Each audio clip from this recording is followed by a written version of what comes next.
कलसा गोठन की बेला ननद मोरी घन घन मचाई हो।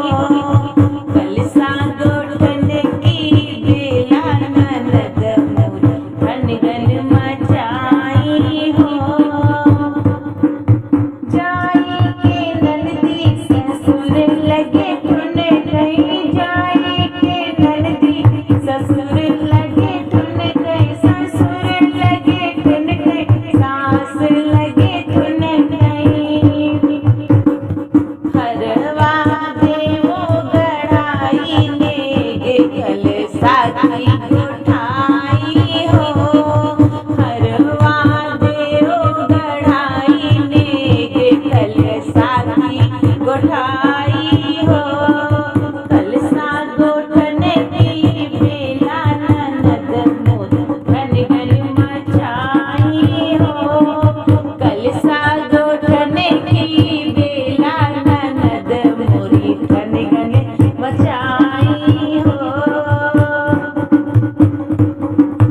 जाई के ननदी जेठ लगे ठुन गई, जाई के ननदी जेठ लगे ठुन गई, जेठ लगे ठुन गई, जेठानी लगे ठुन गई। कंगना देओ गढ़ाई ले कलसा की गोठाई हो। कंगना देओ गढ़ाई ले कलसा की गोठाई हो। कलसा गोठन की बेला ननद मोरी घन घन मचाई हो। कलसा गोठन की बेला ननद मोरी घन घन मचाई हो।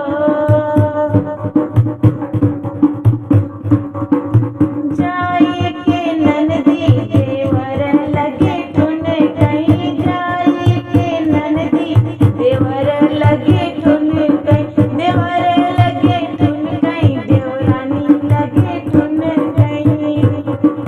झुमका देओ गढ़ाई ले कलसा की गोठाई हो। झुमका देओ गढ़ाई ले कलसा की गोठाई हो। कलसा गोठन की बेला ननद मोरी घन घन मचाई हो। कलसा गोठन की बेला ननद मोरी घन घन मचाई